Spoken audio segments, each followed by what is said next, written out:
ಅಧಿಕಾರಿಗಳು ನಮಗೆ ಯಾವುದೇ ರೀತಿಯಾದ ಮಾಹಿತಿ ಕೊಟ್ಟಿಲ್ಲ ಅನ್ನೋದನ್ನ ಚರ್ಚೆ ಆಯ್ತು. ಇದ್ರ ಜೊತೆಗೆ ಸರ್ ಈಗ ಸಚಿವ ದಿನೇಶ್ ಗುಂಡೂರಾವ್ ಅವರು ಒಂದು ಪೋಸ್ಟ್ ಮಾಡಿದ್ದಾರೆ, ದಯಾನಂದ್ ಅವರು ಒಳ್ಳೆ ಆಫೀಸರ್ ಆಗಿದ್ರು, ತುಂಬಾ ದುಃಖಕರ ವಿಚಾರ ಅನ್ನುವಂಥದ್ದು ಮಾಡ್ಬೇಕು. ಇದು ಯಾವ ರೀತಿ? ದಯಾನಂದ್ ಅವರು ಬ್ಯಾಂಗ್ಳೂರ್ ಪೊಲೀಸ್ ಕಮಿಷನರ್ ಇದ್ದಾರೆ, ಸಮರ್ಥರಿದ್ದಾರೆ ಅನ್ನೋದ್ರ ಬಗ್ಗೆ ಯಾರು ಕೂಡ ಚರ್ಚೆ ಮಾಡ್ತಾ ಇಲ್ಲ. ಅವ್ರು ಸಮರ್ಥರಿದ್ದಕ್ಕೇನೆ ರಾಜ್ಯ ಸರ್ಕಾರ ಆ ಸ್ಥಾನದಲ್ಲಿ ಅಂತ ಮಹತ್ವ ಸ್ಥಾನ ಕೊಟ್ಟಿರ್ತಕ್ಕಂಥದ್ದು. ಮತ್ತೆ ಅವ್ರ ಸರ್ವಿಸ್ ನಲ್ಲಿ ಈ ರೀತಿ ಇಂಟೆಲಿಜೆನ್ಸ್ ಅಲ್ಲೂ ಕೂಡ ಇದ್ರು. ಯಡಿಯೂರಪ್ಪನವ್ರ ಮುಖ್ಯಮಂತ್ರಿಗಳಿದ್ದಾಗ ಅಲ್ಲೂ ಕೂಡ ಇಂಟೆಲಿಜೆನ್ಸ್ ಕೆಲಸ ಮಾಡಿದ್ದಾರೆ, ಬೇರೆ ಬೇರೆ ಮುಖ್ಯಮಂತ್ರಿಗಳ ಜೊತೆ ಕೆಲಸ ಮಾಡಿದ್ದಾರೆ. ಒಬ್ಬ ಒಳ್ಳೆ ಅಧಿಕಾರಿ.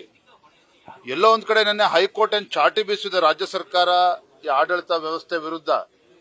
ಮುಖ್ಯಮಂತ್ರಿಗಳು ತಮ್ಮ ಹುಳುಕನ್ನ ಮುಚ್ಚಿ ಹಾಕಿಕೊಳ್ತಕ್ಕಂಥ ಸಲುವಾಗಿ, ತಮ್ಮ ವೈಫಲ್ಯಗಳನ್ನ ಮುಚ್ಚಿ ಹಾಕಿಕೊಳ್ತಕ್ಕಂಥ ಸಲುವಾಗಿ ಹಿರಿಯ ಪೊಲೀಸ್ ಅಧಿಕಾರಿಗಳನ್ನ ಬಲಿಪಶು ಮಾಡಿದ್ದಾರೆ.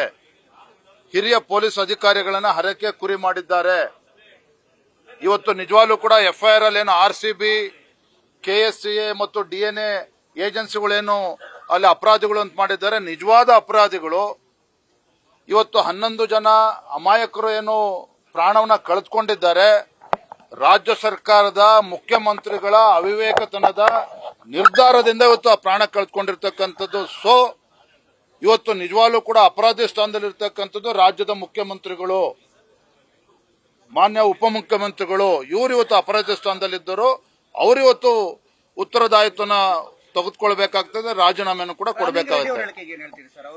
ಗುಪ್ತಚರ ಇಲಾಖೆ ವೈಫಲ್ಯ ಅಂದಿದ್ದಾರೆ ರಾಮಲಿಂಗಾರೆಡ್ಡಿ ಅವರು. ಗುಪ್ತಚರ ಇಲಾಖೆಯ ವೈಫಲ್ಯ ಅಂತ ಹೇಳಿದ್ದಾರೆ, 100% ಸತ್ಯ ಇದೆ. ಗುಪ್ತಚರ ಇಲಾಖೆಯ ಅಧಿಕಾರಿಗಳನ್ನ ಯಾಕೆ ಮುಟ್ಟಿಲ್ಲ, ಯಾಕೆ ಸಸ್ಪೆಂಡ್ ಮಾಡಿಲ್ಲ? ಗುಪ್ತಚರ ಇಲಾಖೆಯನ್ನ ನೀವು ಬ್ಯಾಂಗ್ಳೂರ್ ಪೊಲೀಸ್ ಕಮಿಷನರ್ ಸಸ್ಪೆಂಡ್ ಮಾಡ್ತೀರಿ. ಯಾವ ಪೊಲೀಸ್ ಕಮಿಷನರು, ಹಿರಿಯ ಅಧಿಕಾರಿಗಳು ಬಂದು ಮಾನ್ಯ ಮುಖ್ಯಮಂತ್ರಿಗಳೇ ತರಾತುರಿಯಲ್ಲಿ ನಾವು ಈ ರೀತಿ ಸೆಲೆಬ್ರೇಷನ್ ಮಾಡೋದು ಬೇಡ. ಬೆಳಗ್ಗಿನ ಜಾವ 5 ಗಂಟೆ ತನಕ ಬೆಂಗಳೂರಿನಲ್ಲಿ ಎಲ್ಲ ಪೊಲೀಸ್ ಅಧಿಕಾರಿಗಳು, ಕಾನ್ಸ್ಟೇಬಲ್ಗಳು ಕೆಲಸ ಮಾಡಿದ್ದಾರೆ ವಿಕ್ಟರಿ ಸೆಲೆಬ್ರೇಷನ್ಗೆ. ಇವತ್ತು ತರಾತುರಿಯಲ್ಲಿ ಮಾರನೇ ದಿನನೇ ನೀವು ಈ ರೀತಿ ಮತ್ತೆ ಮೆರವಣಿಗೆ ಮಾಡ್ತೀವಿ ಅಂತ ಹೇಳಿದ್ರೆ ಲಕ್ಷಾಂತರ ಜನ ಬರ್ತಾರೆ, ಸೆಕ್ಯೂರಿಟಿ ಸಮಸ್ಯೆ ಆಗ್ತದೆ ಅಂತ ಹೇಳಿ ಗೋಗರ್ದ್ರು ಕೂಡ ನಾನ್ ಮುಖ್ಯಮಂತ್ರಿ ಇದ್ದೇನೆ, ಆದೇಶ ಮಾಡ್ತಾ ಇದ್ದೇನೆ, ನಾವು ಮಾಡಲೇಬೇಕು ತೀರ್ಮಾನ ಮಾಡಿದೆ. ಯಾಕೆ? ಆ RCB ಏನ್ ಗೆಲುವಿತ್ತು ಅದನ್ನ ಆ ಒಂದು ಪ್ರಚಾರ ಗಿಟ್ಟಿಸ್ಕೊಳ್ತಕ್ಕಂತ ಒಂದು ಏನು ಚಟ ಇತ್ತು ಕಾಂಗ್ರೆಸ್ ಸರ್ಕಾರಕ್ಕೆ, ಮುಖ್ಯಮಂತ್ರಿಗಳಿಗೆ, ಉಪಮುಖ್ಯಮಂತ್ರಿಗಳಿಗೆ. ಇದು ಪರಿಣಾಮನೇ ದುರ್ಘಟನೆ ನಡೆದಿರ್ತಕ್ಕಂಥದ್ದು. ಹಾಗಾಗಿ ರಾಮಲಿಂಗಾರೆಡ್ಡಿ ಅವರು ಹೇಳಿರ್ತಕ್ಕಂಥದ್ದು ಸರಿ ಇದೆ.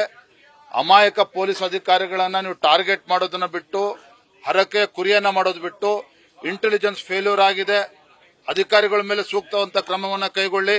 ಇವತ್ತು ಇಂಟೆಲಿಜೆನ್ಸ್ ಡಿಪಾರ್ಟ್ಮೆಂಟ್ ಇರ್ತಕ್ಕಂಥದ್ದು ರಾಜ್ಯದ ಮುಖ್ಯಮಂತ್ರಿಗಳ ಜೊತೆಯಲ್ಲಿ. ನಾನು ನಿಮಗೆ ಕೇಳ್ತೇನೆ, ಇವತ್ತು ಯಾವ್ದೋ ರೇವ್ ಪಾರ್ಟಿಗಳು ನಡೀತು ಕಳೆದ ತಿಂಗಳು. ರೇವ್ ಪಾರ್ಟಿ ಆದಾಗ ಯಾರೋ ಫಾರ್ಮ್ ಹೌಸ್ ರೈಡ್ ಮಾಡಿದಾಗ ಫಾರ್ಮ್ ಹೌಸ್ ಓನರ್ನು ಅರೆಸ್ಟ್ ಮಾಡಿದಿರಿ, ಯಾರ್ಯಾರು ಅದ್ರಲ್ಲಿ ಪಾಲ್ಗೊಂಡಿದ್ರು ಅವ್ರನ್ನೂ ಕೂಡ ಅರೆಸ್ಟ್ ಮಾಡ್ತೀರಿ. ಈ ಕೇಸ್ನಲ್ಲಿ ಇವತ್ತು ಪರ್ಮಿಷನ್ ಇಲ್ಲದೆ ಇವತ್ತೆಲ್ಲ ಮೆರವಣಿಗೆ ಮಾಡಿದ್ದಾರೆ ಅಂತ ಹೇಳಿದ್ರೆ, ಇವತ್ತು ಪರ್ಮಿಷನ್ ಇಲ್ಲದೆ ಇವತ್ತು ಸರ್ಕಾರದವರು ಕೂಡ ಮೆರವಣಿಗೆ ಮಾಡ್ತೀರಿ ಅಂತ ಹೇಳಿದ್ರೆ, ಈ ರೀತಿ ದುರ್ಘಟನೆ ನಡೆದಾಗ ಮುಖ್ಯಮಂತ್ರಿಗಳು ಜವಾಬ್ದಾರಿ ತೆಗೆದುಕೊಳ್ಬೇಕು. ಅವ್ರ ವಿರುದ್ಧನೂ ಕೂಡ FIR ರಿಜಿಸ್ಟರ್ ಆಗಬೇಕು. ಯಾಕೆ ಹೈಕೋರ್ಟ್ ರಿಟೈರ್ಡ್ ನ್ಯಾಯಾಧೀಶರಿಂದ ಮಾಡ್ತಾ ಇದ್ದೀರಿ? ಸಿಟ್ಟಿಂಗ್ ಹೈಕೋರ್ಟ್ ಜಡ್ಜಿಂದ ಯಾಕೆ ನೀವು ತನಿಖೆ ಮಾಡಿಸೋಕೆ ತಯಾರಿಲ್ಲ? ನಿಮಗೆ ಬೇಕಾದಂತೆ ವರದಿ ಬರಬೇಕು. ನಿಮಗೆ ಯಾವುದೇ ರೀತಿ ತೊಂದರೆಗಳು ಆಗಬಾರ್ದು. ನೀವು ಅಧಿಕಾರದಲ್ಲಿ ಮೆರಿಬೇಕು. ಏನೇ ಅಯೋಗ್ಯ ಕೆಲಸಗಳು ಆದ್ರೂ ಕೂಡ, ಅಮಾಯಕರು ತೀರ್ಕೊಂಡ್ರು ಕೂಡ ಅದು ಅಧಿಕಾರಿಗಳ ಮೇಲೆ ಗೂಬೆ ಕೂರಿಸಿ ನೀವು ತಮ್ಮ ಅಧಿಕಾರವನ್ನು ಚಲಾವಣೆ ಮಾಡಬೇಕಾಗಾದ್ರೆ, ನಾನು ಮತ್ತೊಮ್ಮೆ ಹೇಳ್ತಾ ಇದ್ದೇನೆ, ನಿವೃತ್ತ ನ್ಯಾಯಾಧೀಶರನ್ನ ತನಿಖೆ ಮಾಡೋದನ್ನ ಬದಿಗಿಟ್ಟು, ಫಸ್ಟ್ ಮ್ಯಾಜಿಸ್ಟ್ರೇಟ್ ಅಂತ ಹೇಳಿದ್ರಿ, ನಿವೃತ್ತ ನ್ಯಾಯಾಧೀಶರನ್ನ ಬದಿಗಿಟ್ಟು ರಿಟೈರ್ಡ್ ಹೈಕೋರ್ಟ್ ಜಡ್ಜ್ ಅನ್ನೋದನ್ನ ಬಿಟ್ಟು ಸಿಟ್ಟಿಂಗ್ ಹೈಕೋರ್ಟ್ ಜಡ್ಜ್ ಇಂದನೇ ತನಿಖೆ ಆಗಬೇಕು. ಮತ್ತೆ ಎರಡನೇದು RCB ಏನ್ 10 ಲಕ್ಷ ರೂಪಾಯಿ ಸಾವಿರಾರು ಕೋಟಿ ಲೂಟಿ ಮಾಡ್ತಾರೆ IPL ಅಲ್ಲಿ ಲಾಭ ಮಾಡಿಕೊಂಡು. ಏನ್ ಭಿಕ್ಷೆ ಕೊಡ್ತಿದ್ದಾರೆ ಇವರು 10 ಲಕ್ಷ ರೂಪಾಯಿ? ಇವತ್ತು RCB ಕೂಡ ನಾನು ಒತ್ತಾಯ ಮಾಡ್ತೇನೆ ನಿಮ್ಮ ಮೂಲಕ, ಕನಿಷ್ಠ 1 ಕೋಟಿ ರೂಪಾಯಿ ಪರಿಹಾರವನ್ನ ಆ ಮೃತ ಕುಟುಂಬಕ್ಕೆ ಕೊಡಬೇಕು RCB ಅವರು ಕೂಡ. ಇದನ್ನು ಕೂಡ ಸಂದರ್ಭದಲ್ಲಿ ಆಗ್ರಹವನ್ನ ಮಾಡ್ತೇನೆ. Thank you. ನ್ಯೂಸ್ ಫಸ್ಟ್, ನಿರ್ಭೀತಿಯಿಂದ ನಿಮ್ಮ ಪರವಾಗಿ.